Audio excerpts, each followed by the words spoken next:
Since the Oscar nominations were released not too long ago, I wanted to give my thoughts on all the Best Picture nominations, at least the ones that I've seen. The only ones that I haven't seen are I'm Still Here, Nickel Boys, and Wicked. You might be wondering, why even making a video on this if you haven't even seen all the Best Picture films? Good question. Well, for one, it takes 20 years for a video of mine to come out, so I doubt I'll have the time to watch all the other films in time for this video. 2, I'm 100% certain that the other films I haven't seen aren't going to win Best Picture. This could age horribly, but fuck it. And 3, it just gives me an excuse to talk about my favorite films of the year. I'll try to watch all those other films later, but in the meantime, I'd like to share my thoughts now. But before I get into the Best Picture nominations, I'll briefly go over the other categories and who I think should win. My choice for Best Actor would go to Adrien Brody or Colman Domingo. Both of them gave great performances in their films, and the controversy surrounding the use of AI to make Adrien's accent sound better is stupid. I can't really say shit for Best International because I haven't seen any of these other films outside of Emilia Perez, but I'm gonna guess it's either gonna go to Seed of a Sacred Fig or I'm Still Here.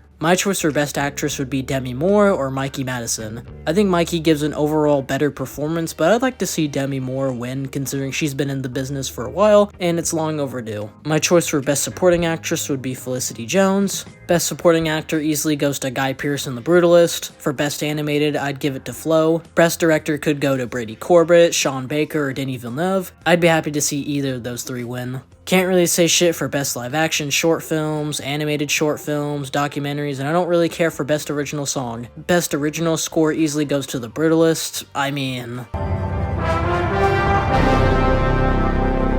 This shit too good. Best Visual Effects, Sound, and Production Design all go to Dune Part 2, although I think The Substance, Anora, or The Brutalist is going to win Best Original Screenplay. It'd be nice if A Real Pain won it. Best Makeup and Hairstyling easily goes to The Substance, no questions asked. Best Cinematography could go to Dune Part 2, The Brutalist, or Nosferatu. Best Costuming should go to Nosferatu. Best Editing should go to Anora. Now on to the main part of this video. Starting with Emilia Perez. Oh god. This film is so fucking boring. Most of the musical numbers are forgettable trash, aside from one. Man to woman. From penis to vagina. Not necessarily good, but it's memorable. I mean, I guess they're better than Joker 2's songs because at least they're original. All the other performances ranged from trash to painfully mid. The story sucked balls. And the film constantly tries making you feel bad for Emilia Perez despite her being a fucking drug lord who abandoned her family. I mean, it's not unheard of for violent criminals to reform, but it's just handled so poorly in this film. The film also just looked super bland. I don't even get why this film was even nominated for any category. I don't even want to keep talking about it.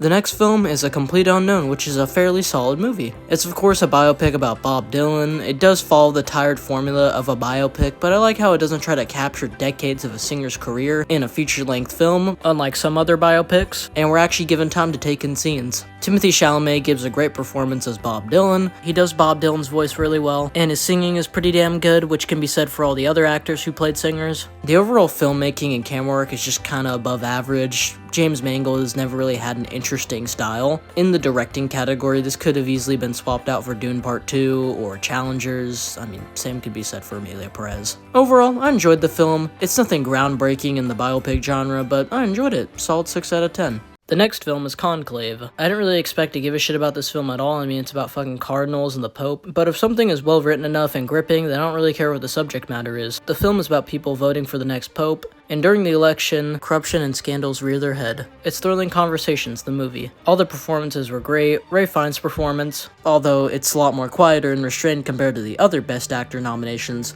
is still great. I love the camera work in the film. At times it's simplistic but also has a nice blend of one takes, and sometimes the film just focuses on the character and doesn't cut back to the person they're talking to. For a film I had little to no interest in, I was thoroughly surprised. 7.5 out of 10. The next movie is The Substance, and man, I think this is the closest I've felt to being violated by a movie. The movie is about a washed-up actress who wants to be young again, so she starts taking this thing called The Substance. The movie starts out kinda chill, although there's some pretty gross shit in the first act, and you'd think, oh, that's the scene everyone's talking about. But no, it just keeps progressively getting more and more fucked up as it goes along, and just gets incredibly stressful. And just when you think the movie has peaked in terms of atrocious imagery, the movie ups the ante and it feels like the movie's dragging your balls through glass. The sound design is also incredible and makes you feel disgusted. There were so many times in the third act where I audibly said, "What the fuck?" or "Jesus Christ" in the theater because it's just so over the top and ridiculous in a good way. And when it finally ended, I felt a weight lift off my shoulders.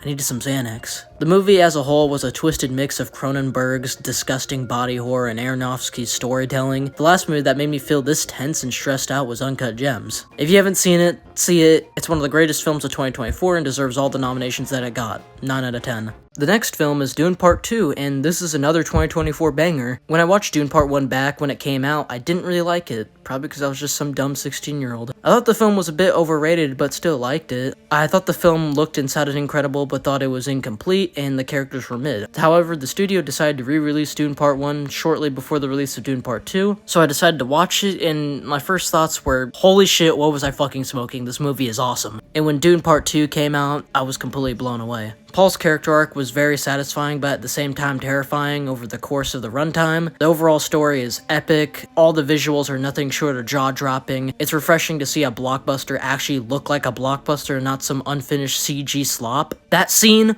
on Gedai Prime? Impressive. Very nice. The score was also incredible, and the overall sound was just amazing. Despite it being nearly 3 hours, I was completely locked in and didn't bother to check the time. All the acting is great, especially from Timothée Chalamet and Austin Butler. Timothy should have won Best Actor for this film instead of a complete unknown. I'm so glad with how good these Dune films are. I never got to experience the hype of trilogies like Star Wars or Lord of the Rings, and now I feel like I can finally feel that hype. And if Dune Part 3 sticks the landing, it will go down as one of the greatest sci-fi trilogies of all time. The next film is Anora, another incredible film from 2024. The film is about a sex worker who meets a rich Russian dude. They get married, but the rich dude's parents aren't happy about that, and so they try to get the marriage annulled. The film starts out as an interesting love story, but then 45 minutes in becomes a hilarious screwball anxiety comedy. Easily one of the funniest movies I've seen in a while. It's shot and edited very well in a way that is hilarious, but also quite stressful. This type of editing reminded me a lot of Uncut Gems. The movie slows down a bit in the third act, and man, that final scene is incredible. Mikey Madison gives her absolute best performance in this film. Hell, everyone else did a great job in this film. I wish I had more to say, but I'm keeping these little reviews spoiler free for the most part. Please go watch Anora if you haven't. It's incredible.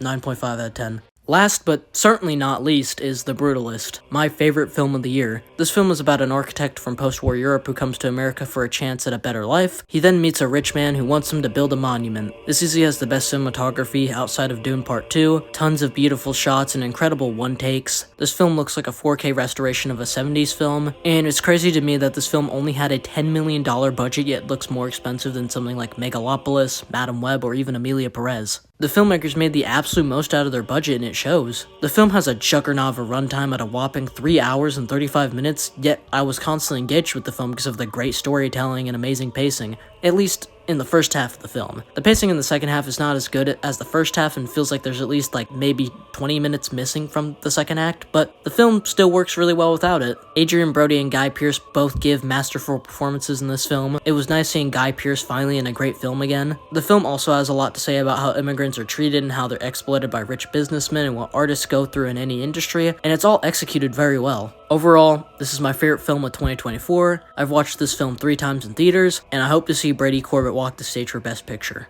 Anyways, thanks for watching, and I'll keep y'all updated on the Oscar stuff.